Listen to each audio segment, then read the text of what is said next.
Welcome to the All About Digital Marketing podcast, the show all about digital marketing. Digital marketing. Digital marketing. Digital marketing. Brought to you by Social Inc., the digital marketing agency specializing in social media and content marketing for brave brands and forward-thinking SMEs. I'm your host, Chris Bruno, and as always, we're here to bring you the most actionable tips, tricks, tools, and insights to help you achieve more when it comes to your digital marketing. You can find all the show notes and all the episodes on www.allaboutdigitalmarketing.co.uk. If you enjoy the show, feel free to subscribe and of course, share with a friend who you think might find this useful.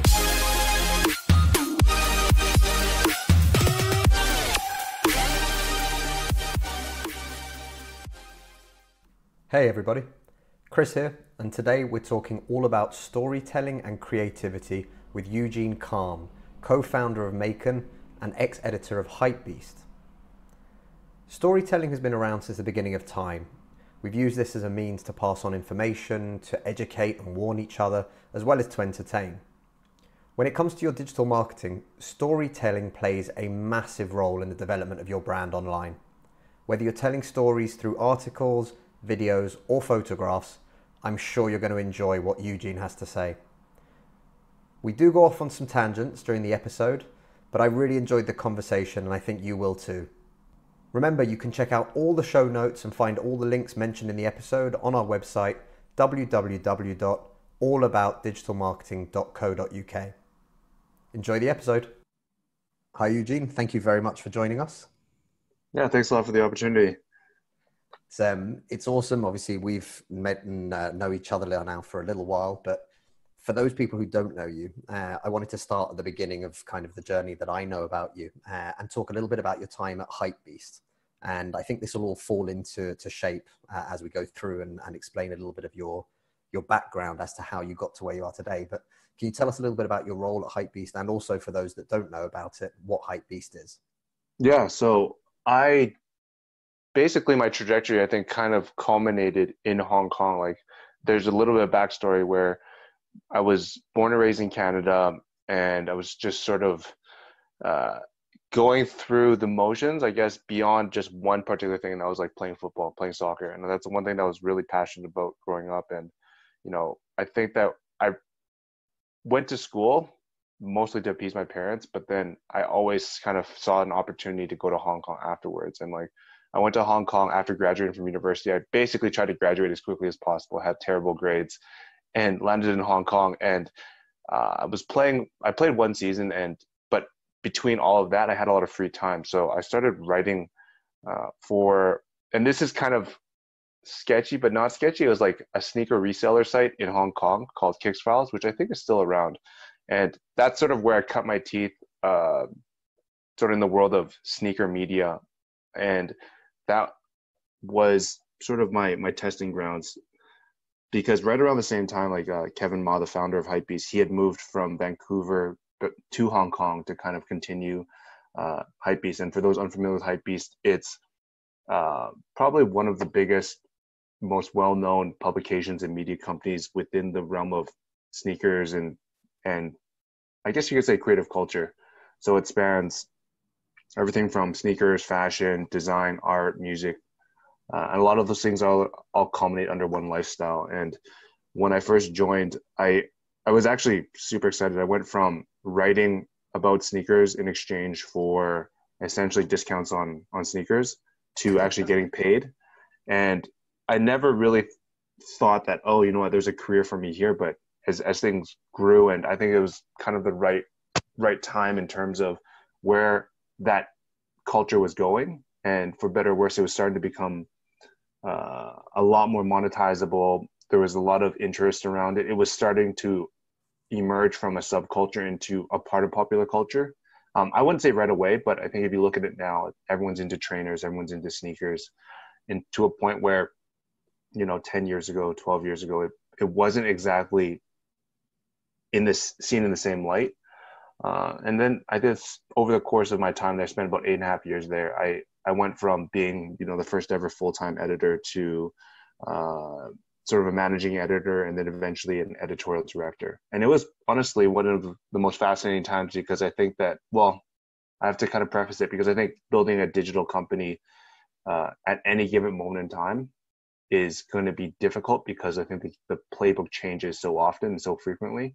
But, you know, being part of that growth and that sort of opportunity where essentially a blog could turn into a full-fledged media company, I think those times are maybe a little bit beyond us, where the organic nature of that growth is increasingly more challenging, given there's so much to do on the internet, and how there's been a sort of a industrialization of casual media, if that makes sense. I think everything needs to be a business in a way. Whereas in the past, like when it started, I don't think that Hypebeast necessarily set out to be a massive publicly traded media company. It was really just, let's do what we enjoy doing, and let's do it consistently. And that sort of was the genesis to what you see now. Yeah, that's probably actually a really interesting point. So I referred to this recently, writing about it, saying it's an attention war. So people are talking about, you know, how data is the new oil and stuff. And for me, it's more a case of we're having an attention war, and exactly what you just said. You know, I don't know what the latest stats are, but it's something along the lines of 1.9 billion blogs out there. Looking at YouTube, where 500 hours are created and uploaded every minute onto YouTube. So we're in a space now where talking to anyone or getting anyone's attention to read your blog is massively harder, because you're just a tiny needle in the haystack compared to, like you said, 10, 12 years ago, where obviously that landscape was a lot smaller. So a blog where you were interested and you're bringing things to people's public view that could then transform into a business seems to make a lot more sense back then. Whereas now it's very, very hard. You know, I'm sure you've had similar conversations, people that want to start something. So they tell me that they've got an idea to start a travel website so they can travel the world and start making money from it. And my initial gut reaction is always, Jesus, please don't. Like, honestly, you'll spend all your savings traveling, trying to write a few things. And the chances of you getting that to the point where you think you're going to get is probably actually very, very slim. Yeah. And I think that I've seen a lot of personal changes myself, because when I was younger, I would say that my general sentiment would be, hey, just drop everything and commit fully to it and it'll work out. But I think that now that I look at what's possible and what actually becomes a bit of a personal test, is that when you don't want to do it, when you're tired after work, like, are you still able to go and actually, you know, try to put together whether it's a business, a platform, a blog, whatever, on travel, when you don't really feel like doing it? Like, are you able to actually push through because you're that passionate about it? Or how do you handle the roadblocks that come? Because, you know, there's certain times within even these quote unquote lifestyle businesses where you don't want to do this stuff, but it's a good test to see if I can moonlight and actually make something happen, I guess. You know, like, I think that the ultimate challenge there is when things inherently are not as fun, and there's a lot of sort of unsexiness that comes around with these types of anything you're starting on your own, right? That's when things really become demystified, and you understand, oh, am I actually cut out to do this? Because that's the thing, like, a lot of people that I speak to, they seem initially very passionate, but especially now when you don't necessarily see immediate results, like, are you willing to push through it? That's really interesting. So I was going to bring this up a bit later on, but maybe we'll loop round and come back to it as well. But so interestingly, it's digital marketing agencies are amongst the worst for keeping up to date their blogs, their social media, their channels, their public channels, all the things that they charge other people to do. And really, really interestingly, the stat came in at something like 24% of all businesses haven't updated their blog within the last year. And when we saw the stat, then you start thinking about it, and it comes back to exactly this. And we've seen it hundreds of times with everything from blogs. We're going to start a blog. Okay, great. What are you going to blog about? I don't know. We'll figure something out. And like you said, as soon as it gets hard, as soon as it gets slightly tougher, as soon as it's not as easy as knocking out that first article, suddenly it becomes, well, let's just put that to the side. We'll come back to that at some other time. And invariably you don't. And I think starting a business is exactly the same thing. It's this idea that if you look into the stratosphere, as it were, and you see the Gary V's, and people think, well, what he does is he pumps out content and gets paid for it.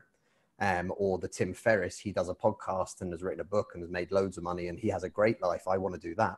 Nobody necessarily takes into consideration exactly what you said there, that those moments when you're sat at home on your own and you're looking at bills and you're looking at emails and you're looking at accounts, folders and files that you need to sort out. And then you've got a tax bill, even though you feel like you didn't make any money. Those moments, those moments are those testing moments where you've got two types of people. One that goes, do you know what? This is worth it because after this, it will get better, hopefully. And then you've got the other side, which is very simple. Screw this, I'm out. Like literally cut the cord as soon as it gets tough. And I think that's really interesting. So a lot of people talking about entrepreneurship and things like that at the moment, and especially online where again, like we were saying, we're all competing for people's attention, but people talking about this entrepreneurship. And I don't think it's right for everybody. Like you said, if you can moonlight on the side and you still have that passion, and when you finish an 8, 9, 10-hour day at your normal job, you can still come home and honestly say that you're pushing out this best possible version of what it is that you're trying to do, then I think you'll know 6 months, a year down the line, whether or not that's a good idea. But jumping in, I think is crazy. And I've heard some mental stories over the years, and I continue to do so every time I speak to somebody that's trying to do that. But I think that's really quite interesting the way you said it there.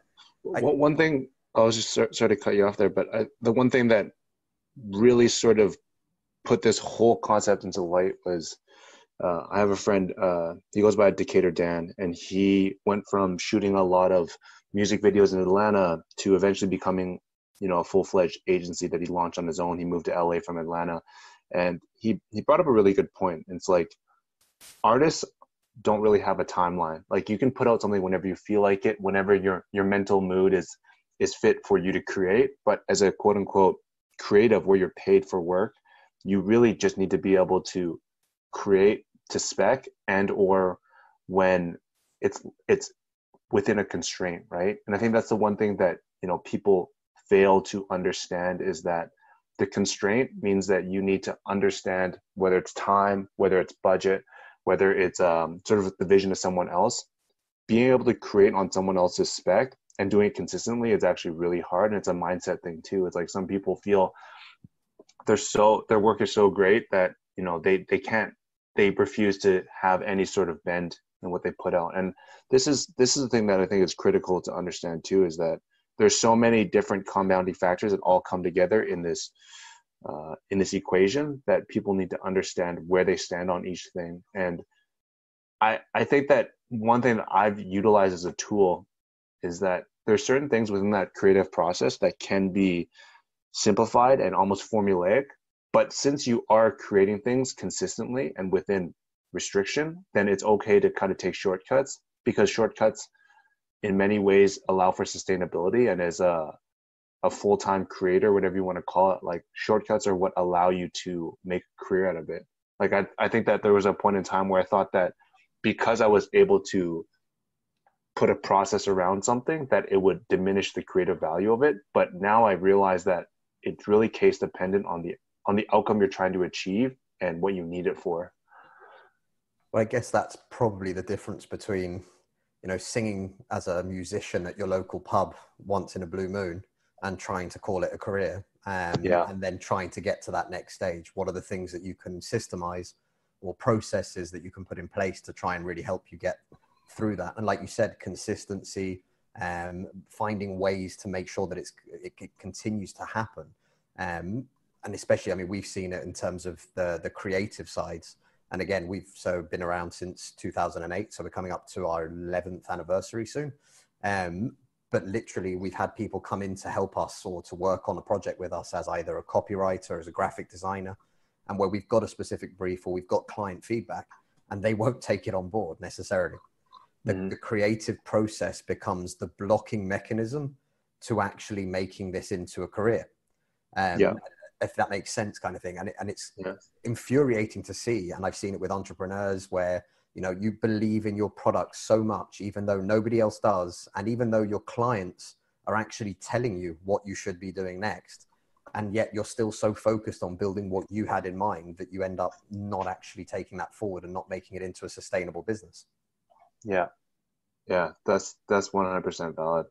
And this is like, I feel like we're taking all these like interesting tangents, but everything you brought up, I think is very critical towards what is the future of creative work, and creative work being anything. Like, it doesn't necessarily mean photography. It's like, it could be B2B writing, content creation, but understanding how to best work that process out in an ever-changing environment where, for example, you and I used to work together on some projects. And I would say that in general, because both parties were so open to exploring workflows and identifying how to best set each party up for success, meant that, even though we were on different time zones, like 6-7 hours apart, we knew how to formulate something that would allow you to understand at any given moment in time where we were in the process and like what was needed.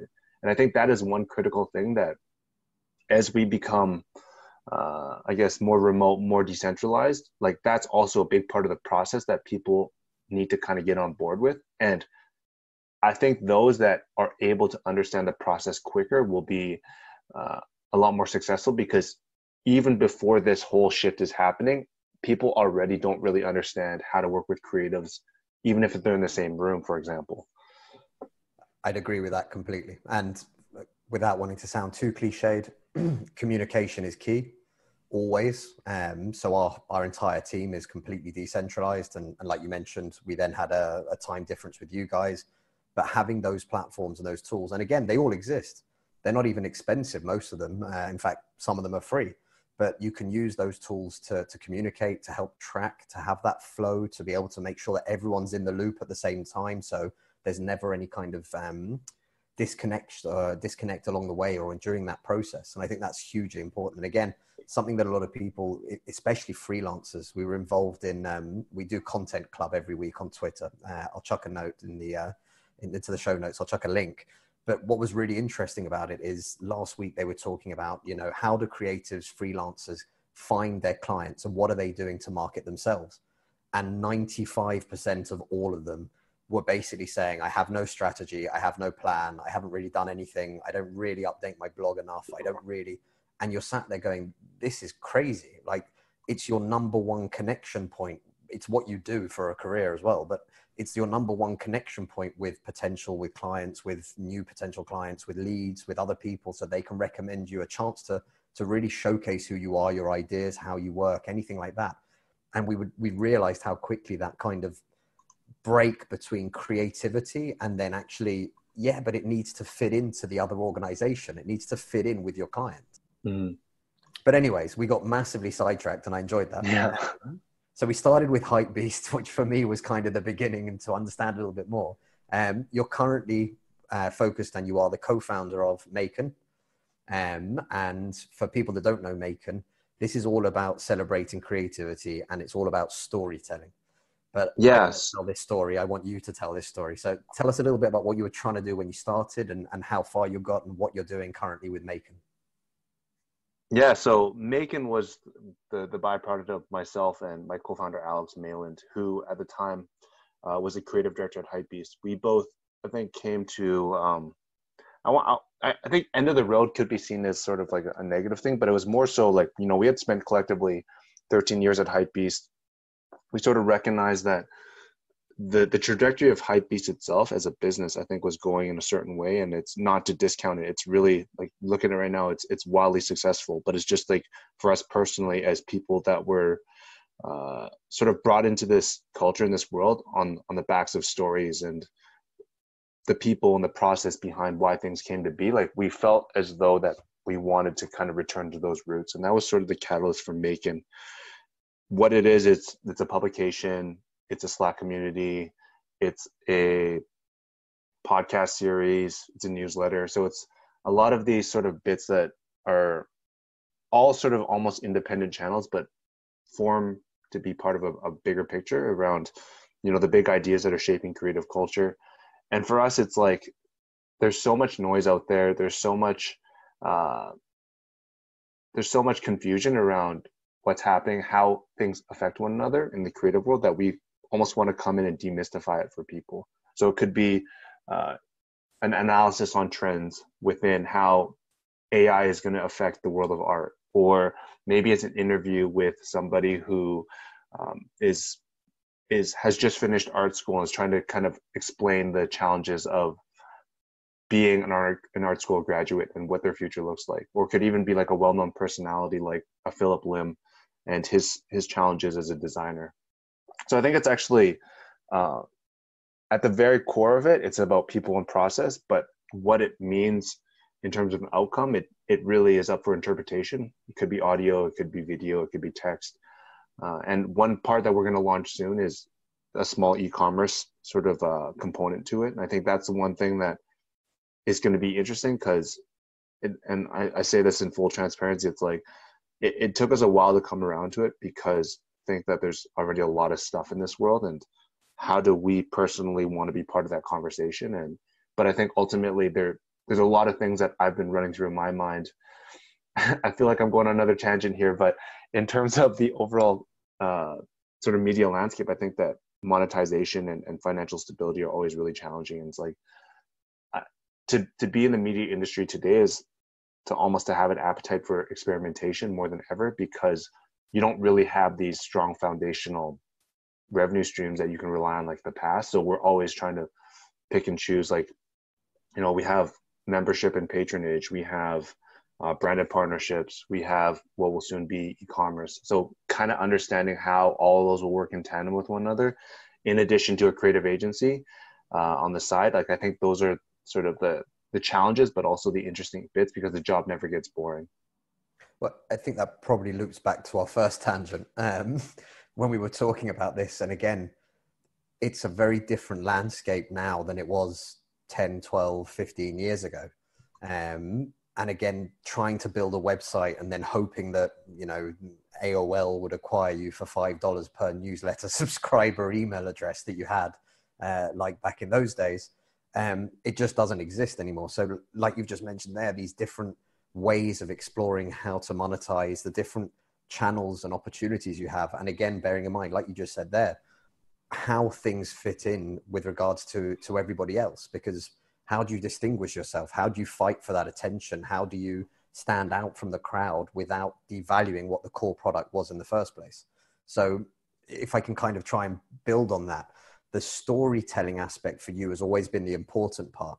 And I kind of want to understand why. So you finish uni, you're going to go play soccer for a season, and you suddenly get into this storytelling kind of vibe, or for you, it becomes a really important part of what you do. How did that happen, and why? Yeah, I think the very sort of basic entry point was when I was growing up playing football. It's always it's always interesting hearing a British person say soccer.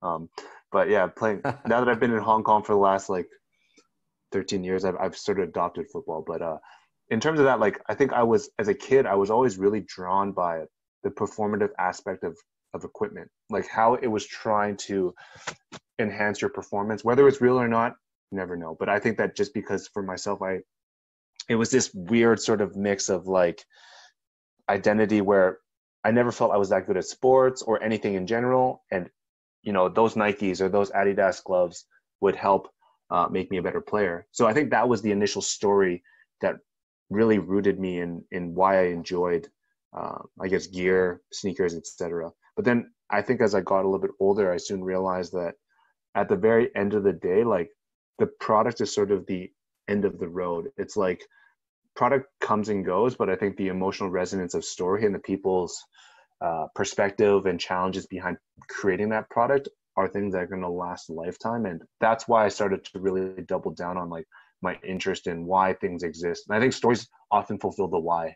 And that part of it was, I think, ultimately the thing that, since that thing I came to terms with it, I realized that without that, like, a lot of things will be just sort of a flash in the pan. But then if you go even deeper, I think that the story element is something that's so uniquely human, and that it allows us to sort of pass on interesting tidbits of information generation to generation, and it's sort of what allows us to build culture. And I think without stories, it's really hard to do that. There's no opportunity for us to continue this lineage. So I think there's a little the whole gamut of reasons are kind of laid out, from very superficial to something that's a little more, I guess, cerebral in that sense. Yeah, I think it's quite interesting. Again, stories, everything's got a story. Everyone has a story. Everything, every product, a history, a story, a company, a person, it doesn't matter. There's always something to tell behind it. And I think really interestingly, like you just said there, it's the process of telling that story that kind of ended up capturing you. What I'd probably ask next is, with everything that's happening, and we talked about obviously digital and the creative side changing so quickly, how do you think storytelling is being affected? Do you think it's evolving in a good way, in a bad way? Is it getting better? Is it getting worse? I would say that in general, it's the ability to tell stories has gone significantly better, but the opportunity to monetize stories is significantly harder. So I think, as you recognize, like the business of content is a lot more challenging now, especially with sort of the erosion of digital advertising, and even understanding what sort of product comes forth when you do focus on advertising as your primary revenue driver. So there's that element of it. But, you know, now that there's so many tools, whether it's the availability of cameras, podcasting, all those things, I don't doubt that your tools are significantly better. So the challenge now becomes like, you know, if you can't make money off of it, doesn't mean it's bad, right? And I think that you've seen sort of the hyper focal, I don't know if hyper focal is the right word, but it's like our ability to really go super niche on something has exponentially increased. And I think that inherently creates more interesting stories, rather than like the sort of catch-all that needs to hit millions and millions of people. Well, this is where things like Twitch, YouTube, where hundreds of hours of content are being created and uploaded every minute. Like these are showing us just how, like you said, niche down this gets. And I think it's interesting, actually, from my side, again, I think the ability or the tools, or the ability to tell your story is huge today. I mean, it's 1,000 times what it was 10, 15, 20 years ago. The iPhone in its own right changed everything. You bolt the iPhone in with something like Facebook page, and the fact that you can suddenly go live in HD for free, broadcast to people, fans, record the video automatically, and then share that forever and not have to pay a penny. I think that's crazy. Like, it's just huge, the opportunity that people have. But I wonder if storytelling itself is eroding slightly because of it. And what I'm trying to explain by this is, you know, this focus on Snapchats or Instagram stories, or these short clips into a fake lifestyle that somebody's showing you the 15 seconds of, as opposed to creating content that's got heart and soul and that's actually coming from a place of authenticity. And I wonder if that's the bit that's harder to get through, or that's just not getting through as much. But what do you think? I actually had this debate at length, and it gets kind of super meta, but it's like really considering what is authenticity. And, you know, let's use the example of an influencer that's jumping around from advertiser or brand to brand, and that inherently, through consistency, could be authentic, deemed authentic, right? Whether you want to adhere to that or you want to subscribe to that, that's up to you. And I think that what I used to think was authentic, like it really made me question what was authenticity in this sort of social media era. It's like there's certain things that you're doing on the basis of getting paid, and there's other things that you want to do on the basis of what you personally enjoy. But if making money is your passion and that's authentic to you, that doesn't really fundamentally change what is authentic, right? But I think that we're now seeing, I think we've hit a tipping point where people are now wanting to see a little bit more reality. But I need to preface that too, because I think that depending on the market itself, like I think you get to certain points where the maturity of the influencer market also dictates how far along the sort of funnel we've gone and whether we want to change it. So if you're in a market that doesn't have a lot of influencer marketing, I don't think you're as likely to be bored with that whole world. But if you're in sort of the Western world, your first world, Western world market where you've seen it at length, now it's time for you to push back. And I think that you've seen too, like, I don't have the stats in front of me, but I'm pretty confident that Instagram stories is going to be the more valuable property or the more valuable channel or medium relative to the feed, because it's so much more in real time and people's propensity to spend a lot of time creating that content is reduced, and it's also a lot more real. So my whole take on like any sort of new movement is that we often need to test the extremities and see how far we go until we realize, oh, this is not sustainable or this is not what we want to do, and then you kind of pull it back. And I think we're kind of in the midst of a pullback and finding what is a happier medium. But I think that in general, when it comes to the elements around content that are deemed to be like, I don't think length necessarily dictates quality, although there are certain things that require a bit more time. But I think it's now along the lines of social media is, to me, entertainment essentially. But there's a whole sort of industry that's being built off of a Substack or just Patreon that focuses on longer form and higher quality content. So you're kind of seeing that bifurcation, right? Like, social media needs scale. It'll most likely always be free because you're monetizing the attention, but true quality can also exist in a different sort of a different part of the media world, albeit there's its own challenges, like whether it's subscription fatigue, what happens when all the good content is not available to you and you have to pay for it. Like, I think these are all other challenges, but I don't know if I necessarily agree that we lack quality content right now. Because I think even myself, like, I've seen my shift too from going from Instagram and spending more time on Reddit. And I would say, yes, there's bullshit on both of them, but Reddit itself probably has a lot more interesting discourse and I guess thought-provoking ideas that maybe represent a more accurate take on where social media will go going forward. So actually, the point that's resonated with me the most on what you've just said there is authenticity. And actually, what's authentic to me, you might not see as being authentic. So I'd like to think that during the time that we've worked together or that we've talked or that we've spoken, that you've always thought I'm just who I am and that I'm being genuine and authentic about it. But actually, again, you're right. That's a level of something that comes from the other person. It's not something that you can necessarily show. But that's, I think, the last point that you just made there.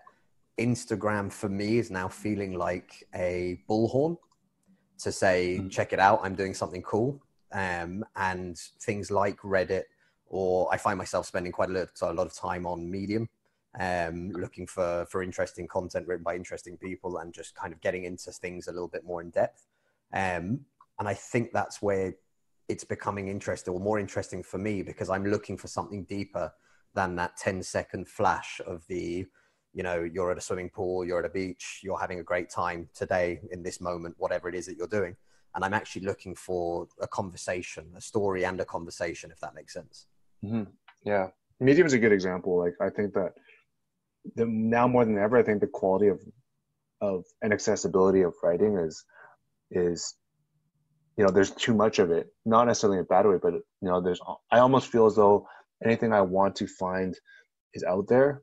It's just I think finding is the harder part of the whole experience. Like, but you know, to that point too, it also brings into question that quality is still being created, but it's just that now, in the past, I think the cream used to rise to the top, and now marketing is such a fundamental requirement within anything that you do that it really plays to the strengths of people that are really good at talking about themselves, but also understand how to play that game, which I would say, like, for the most part now, you know, I've recognized in the past, like when we started making, there was so much time spent on the product, not almost, like for sure there are diminishing returns. It's like there's certain things that at our scale, like it was just too small for people to recognize or to really value, right? I think the people that did see it valued it, but we didn't need to spend that much time on it. And now that I look at it, like I wish I had spent maybe cared a little less about the product and cared more about the marketing side, only because I think that they both need to work in tandem with one another. You can't just be all this or all that. And that balance is, I think, the most critical thing to both be self-aware of and to know how to make them work synergistically. So bearing those things in mind and bearing in mind your experience with, you know, the nitty gritty or trying to make a change to the product rather than sort of the overarching kind of getting all those parts to work at the same time. When it comes to, let's call it digital storytelling, marketing today, what do you think are the biggest opportunities for small to mid-sized companies right now? I think that I've always really tried to drill down on who it's for, because a lot of times people don't really know who it's for. And it changes too. Like, for example, in the context of let's say a cultural publication, maybe they're not necessarily there to provide something very tangible, like, hey, these are 10 tips on how to increase how much money you make a month. I don't know. That's like something that might be different from what they're trying to achieve. It might be just like, let's put you on onto a new thought or idea, versus like, I think in my experience with B2B, it's like, it's very tangible, right? It's very objective based. And yes, there's some thought leadership there, but I think understanding what exactly you're doing and what that demographic deems as valuable is critical. And sometimes in the very beginning, you don't really know who your consumer is, right? And when you don't know who your consumer is, it's a little bit of a challenge to figure out what resonates with them. But, you know, I think you and I, generally speaking, when we work together, we kind of had an idea of where to start. And I think most people get so caught up in not understanding what is the right answer that they fail to actively try something. And I think trying is the most critical part, because once you have a reference point, you can start deriving feedback, whether it's the metrics, et cetera. And that sort of influences what direction you go. I would say for me personally, like, for better or worse, being in the sort of more culturally driven space, like, I've never really cared about the metric side of thing so much as just like, hey, let's do it consistently and let's do things that we feel need to be put out in the world, because someone needs to take that risk. Whereas when it comes to like a B2B or SCME type environment, you're trying to figure out what's going to lead me to more sales, right? And I think that they're fundamentally different requirements, and you need to understand what is the outcome or success I'm looking for, and how do I reverse engineer that, but also be okay with the fact that you're not going to know the answer the first time you hit publish or send. That's I start giggling. Sorry. The reason why I'm giggling is not because of your answer or anything else. It's because you've hit it on the head. Absolutely. Trialing, testing, whatever you want to call it. Number one, that's literally the most important thing. Put something out there, see what kind of feedback you get. Share it with a dozen people you trust, that professionals, that are friends, that are family, but people that'll give you a little bit of open and honest feedback, and just start doing something.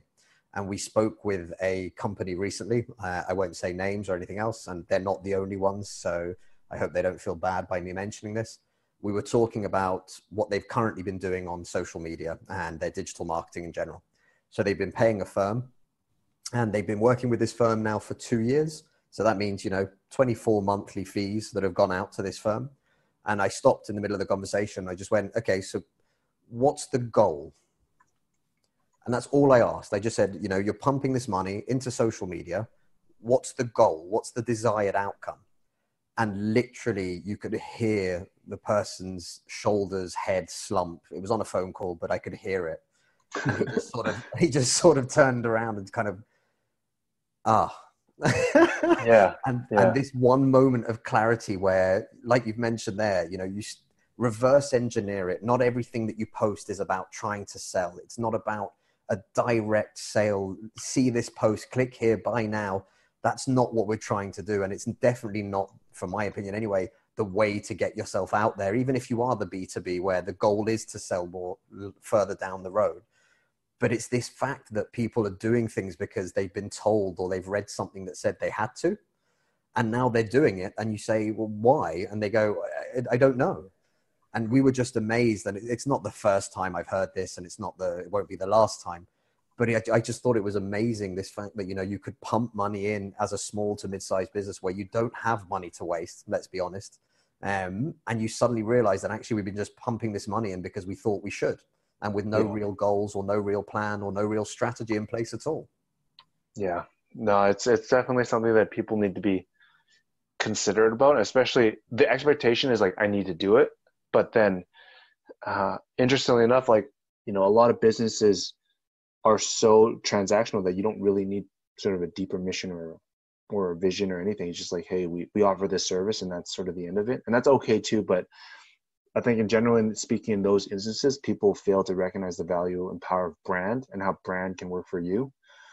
I mean, I'm primarily in the world of brand building, right? So it's understanding, what can I offer to you and why should you spend money with us versus somebody else? I think those are things that you soon realize that you can do the same amount of work for more money when you have a good brand, right? And since it's so sort of intangible, it's hard for people to understand. I always use this example. I think that it's neither right or wrong, but if you look at it from the world of electronics and mobile phones, it's like Apple has never fundamentally been like at the very sort of like cutting edge of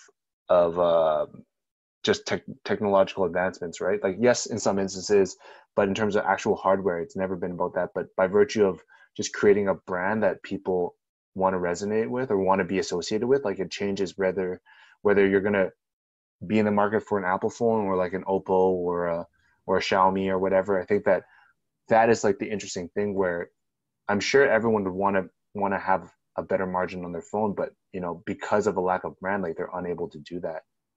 It's as you're sat there talking about Apple as a brand, as an example, I'm looking at my MacBook, which is plugged into an Apple display, which has my iPhone sat next to it, and I'm using the iPad to record this podcast. Yeah, I've definitely bought into their brand and their story.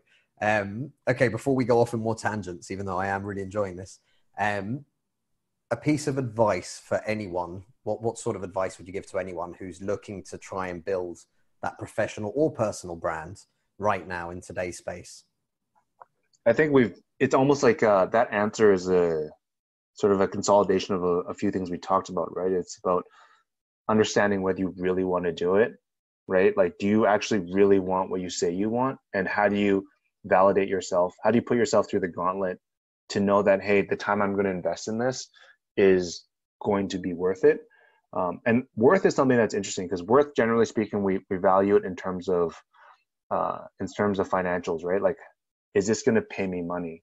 But I think ultimately there's things that we can do that provide value in a different way. Like, this is one thing my friend Jasper Wong, he's like, he started this really cool, I guess you'd call it like an art and mural festival that travels around the world. But he said that ultimately when it comes to the process, that's the thing you should value the most, because everyone will want more money. Everyone will see like, oh, I got paid this much for this job. Like, inevitably that number needs to go up. But if you value something that's hard to sort of put a number on, I think it allows you to have a bit of a more healthy relationship with it. And like, that's the one thing for me, like, I've always valued the process, and like, my value wasn't necessarily financial value. It was just being able to experience something. And I think this is sort of like not a new idea, but we've seen people now really focus on experiences, because experiences provide something that buying something, going shopping can't really provide. I think that's one critical thing. And secondly is just like, I think the creative process itself doesn't need to be pulled out of thin air every single time. It's like, if you can find a way to engage in shortcuts because it allows you to sustain yourself, then by all means go and explore that. Because a lot of people are so caught up in right now today, but we sometimes need to be a little bit more, I guess, a little bit more wise to understand that everything you put out, like, your goal is to make something better the next time. So while something might not be perfect today, or like it might not be the best today. Like your goal is to make sure that the next time you engage or you execute something, that it's going to be better based on previous learnings, experiences, and all that. So I think the iterative process of creating stuff is pretty critical, and just understanding that it's something that you'll never really know until you do it. So I mean that's sort of the very simple way that I've sort of adhered to, and I go through that process almost every day. Like there's things that I do that I'm like, man, I wish I was better at this, but then by virtue of like compiling all the experiences and learnings, like how to deconstruct a problem is arguably the most valuable thing as a quote unquote entrepreneur, or anyone that works for themselves, or I mean even in a business, right? Like if you work for somebody else, like your value at providing solutions is going to be one of the most valuable assets to you, yourself, and to the people around you. Couldn't agree with you more. And I think the process is the bit that people lose sight of. Excuse me. I think too many people are focused on the end goal and what they think it looks like at the end, whether it be that $10 million mansion, that super nice jet, and one thing and another that they've seen in somebody else's post or a get rich quick scheme. But the idea of it actually is the process. So I've been doing this since 2008. I've been offered a couple of times to take a full-time position, which at that time would have meant massive amounts of more money. But enjoying what I do on a day-to-day basis and also doing it for myself, for me, is worth twice as much money, if that makes sense. So of course, we're a business. We try to make money. We've got staff, we pay people, we've got services and other providers and suppliers that rely on us.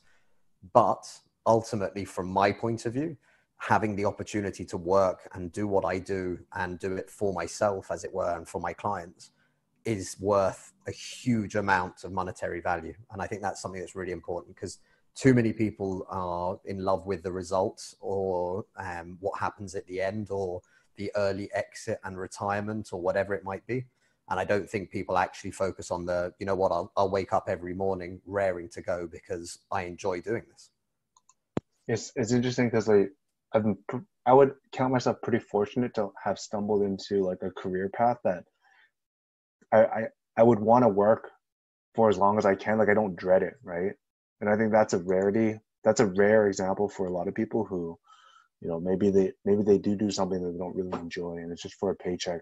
But I think that understanding what you currently don't like about whether it's the work you create, whether it's your job, and finding a way to actually actively improve upon the situation at hand is pretty critical. Like if you can't fundamentally improve your own situation, it's within sort of a company structure, it becomes even more difficult when you're doing it on your own and you need to have the solution. So I think that's like another sort of almost like a warning. It's like, hey, learn to like improve upon your own sort of standing, because once you have that experience and understanding of how to improve upon something, it actually is quite applicable across multiple opportunities and challenges. So talking about waking up every morning and enjoying what you do, you also co-host a podcast as part of MAEKAN, and it's called the Making It Up, I believe, podcast. Yes, Making It Up, yeah. So we're going to add a link into the show notes, but I was listening to a few episodes before jumping on to have this interview, really enjoying it. And I think it was in episode 96, and I'll double check that and put the right link in for it. But you were talking with your co-host about people starting podcasts, about publishing content in general.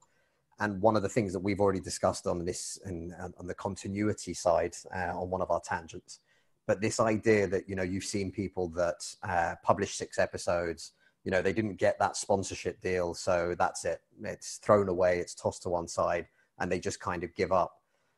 What would you say to anyone who's thinking about either a podcast or starting to do something digital right now in whether it's a company or a personal brand? What would you say the key factors would be for them to consider in terms of actually doing it and trying to make that work? I almost think it basically comes down to one point. Like if no one was going to pay you at any given moment in time, would you still do it? And if you can say yes, then like it's worth pursuing because there's something else that's providing value for you there. And it's almost like a piggyback onto the previous answer I gave. But yeah, like a lot of things that I've done over my career is like I was just like interested in it, and somehow, not to say that you should just leave it to its own devices and magically find a way to monetize it, but that's generally how it's been. It's like I enjoyed photography, I enjoyed brand building, or enjoyed doing a podcast, and it provided me with a lot of opportunities going forward. And I think that if you can answer that to yourself truthfully, then I think that's all you really need. I think our tangents have ended up being far more valuable and probably Yeah. actually discussing all the points. So guys and girls, if you're listening, re-listen to this podcast and listen especially to the tangents. Okay, cool. Let's wrap up then with my one thing. I prefer to ask, like, what's the one biggest piece of advice you'd give to anyone? And I know that we've talked about a lot of things, love the process, try and do it on the side, see if you still feel that kind of passion once you're 6, 10, 12 episodes or blogs or articles into it. But what's the one biggest piece of advice you could say you've learned in your career, whether it be personal or professional, that you'd say that you'd want to share with somebody? So this is something that I think comes off the training pitch, is that a lot of times you want to be in control of the difficulty of the situation so that when things actually are out of your control, you're prepared for it. So even the way I look at it, like whether you're on the training pitch or you're in the gym and you're working out or preparing yourself for something, like the harder you push yourself under your own circumstances and you continually iterate and build off of that foundation, the easier it becomes when something actually hits the fan with a client or with something in the workplace. So that's the one thing that I don't know. Like, I think that that's the one thing I've looked at, is that if I'm able to push myself sort of to the extremities more than anyone else, then when someone else sort of needs something or something goes wrong, then I'm adequately prepared. So it's knowing that, on the training pitch, like treating creative work like you're training for a marathon or you're training for a match or whatever actually is pretty valuable in that sense. So to make sure that I understand this, pushing yourself past your comfort zone when it's comfortable. So to make, let me try and rephrase that. Pushing yourself outside of your comfort zone when you don't need to, in order to be prepared for the day that you do need to. Exactly. You did a much better job of summing that up than I did. I'll invoice you and you can use that as your tagline for your book. What's the one thing that you're focusing on, working on? Obviously, I know MAEKAN is big, but what's the one thing that you're focusing on right now and that you're really working hard on? Yeah, so between MAEKAN, obviously we're in the midst of sort of always exploring what it means to be a financially successful media company, whether it's through e-commerce. I think e-commerce is probably the general play that you've seen a lot of success with other bigger, more established companies, whether it's like even HYPEBEAST and HBX or BuzzFeed's sort of doubling down on retail as well, and Glossier, etc. But on the agency side with Adam Studios, one thing that we're really interested in is what does it mean for creative work to have sort of this life beyond just the exchange of services and time. So for example, if obviously we're both sort of in the world of agency work, what if you're able to build a brand and instead of just taking a lump sum, you're actually taking equity within a company? And it's, it's nothing new either. You've seen Pattern as the outcome of Jin Lane start to do that too, where they've basically shed all clients and now they just build brands internally, right? I think that's one thing that we are interested in pursuing too, is because we have so much experience building companies, brands, creative, and why not start to leverage that into things that are not just, hey, we need a logo designed and we need this strategy, here's X number of dollars and this much time, right? And I think that's the one thing that creatives, generally speaking, have not really had access to, was sort of the ability for their experiences to work beyond just this set project. So that's something like, for example, we've just recently started working with a few companies where we can help offer our sort of brand building insight, as well as come on board as basically like a co-founder of the brand. Yeah, we probably do need to have a catch-up call at some point soon. But we feel very, very, very similar. There's huge opportunities. And I think right now in the world, I don't want to say the be all and end all, but it's definitely one of the most important components in the engine for any company right now is the marketing. And without getting that right, you can focus on product all you want. You can focus on, that t-shirt design or whatever it might be that you want to sell. But without the right branding, without the right marketing, without getting out there and having that attention war with everybody else, because nowadays, you're not a company competing with another company in your sector. You're a publisher competing with every other publisher out there, and everyone's a publisher today. So, it's becoming a very hectic place, and to be found is becoming harder and harder. So we've actually started very similar conversations on our side with some companies here in the UK. So we should probably have a chat about that. Yeah, for sure. At some point. Eugene, first and foremost, thank you so much for agreeing to be on the show. But where can people find you online? If anyone wants to find out more, if they want to get in touch with Eugene, where do they go? Yeah, so if you want to find me on Instagram or Twitter, it's at Eugene Kan, EUGENEKAN. You can also find MAEKAN at MAEKAN.com and Adam Studios at adamstudios.co. Feel free to reach out. I'm always trying my best to sort of get in touch with people and just see how I can help people, maybe provide more clarity on what they're working on, or at least a second point of view or stress test ideas. So feel free to reach out. Eugene, thank you so much. And I'm hoping that hopefully in a couple of months, we'll do round 2, because I think there's probably a load of other tangents we could have a chat about. Yeah, hopefully I'll be more than my first coffee in. We'll do it a bit later. Actually, we'll do it in person next time to make it. Yeah, for sure. Sounds good. Eugene, thank you very much. Okay, take care.